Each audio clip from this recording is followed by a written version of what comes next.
Dans un entretien accordé au magazine Elle, Laura Smet est revenue sur les coups durs qui ont marqué sa vie, évoquant entre autres la mort de son père, Johnny Hallyday, mais aussi la bataille judiciaire qui a suivi sa disparition.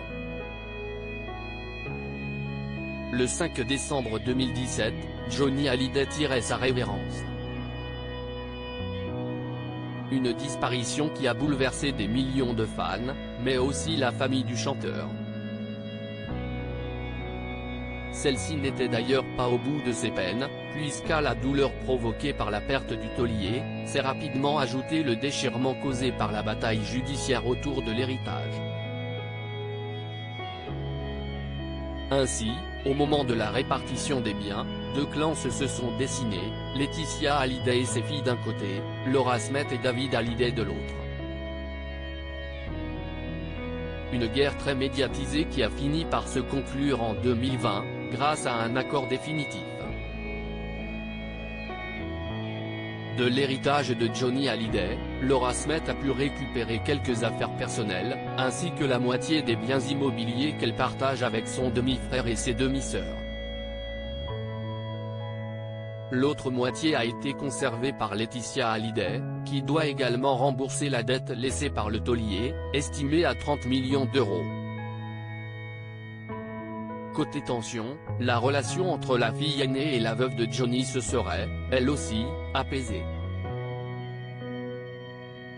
Laura Smet, aujourd'hui encore, je paie les conséquences de cette surexposition si cette affaire est derrière elle. Laura Smet avoue avoir été particulièrement marquée par la médiatisation dont elle a fait l'objet. Ça a été un enfer, explique la maman de Léo dans les pages de Elle avant d'ajouter, j'ai été embrigadée dans une histoire qui ne me ressemble pas et qui a renvoyé une image de moi à des années-lumière de celle que je suis. C'est la première fois que je subis un tel malentendu. Une gêne en partie causée par l'habitude de la jeune femme à vivre dans l'ombre de son illustre père. Quand mon père était vivant, le sujet c'était lui, pas moi, lance Laura Smet. Mais cette bataille judiciaire a également eu des retombées négatives sur sa carrière. Aujourd'hui encore, je paie les conséquences de cette surexposition dans mon métier, j'ai moins de propositions, quand notre vie personnelle prend trop de place, ça coupe l'imaginaire des réalisateurs, je le comprends très bien.